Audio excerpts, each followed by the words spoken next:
Oh, hello there. I'm Belchen the Cute Bear. In this class, I'll read to all of you Chapter 15 of The Legend of Sleepy Hollow. Ass. Ah. The Legend of Sleepy Hollow. Washington Irving. Chapter 15.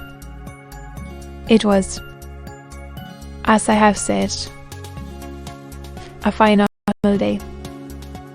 The sky was clear and serene, and nature wore that rich and golden livery which we always associate with the idea of abundance.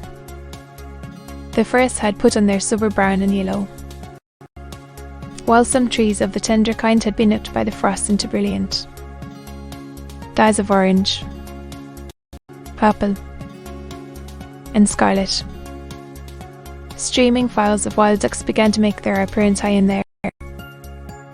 The bark of the squirrel might be heard from the groves of beech and hickory nuts, and the pensive whistle of the quail at intervals from the neighbouring stubble field. The small birds were taking their farewell banquets. In the fullness of their revelry, they fluttered, chirping and frolicking from bush to bush, and tree to tree, capricious from the very profusion and variety around them.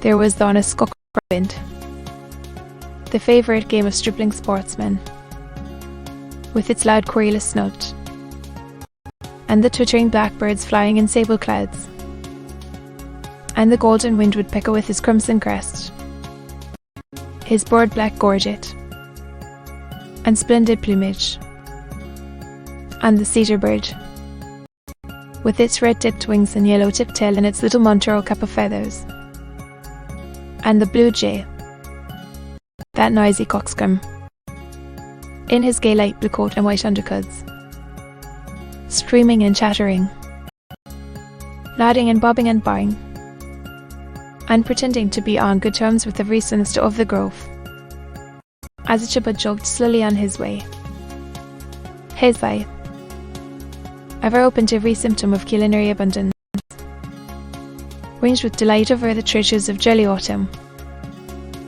On all sides he beheld vast store of apples, some hanging in oppressive opulence on the trees, some gathered into baskets and barrels for the market, others heaped up in rich piles for the cider press.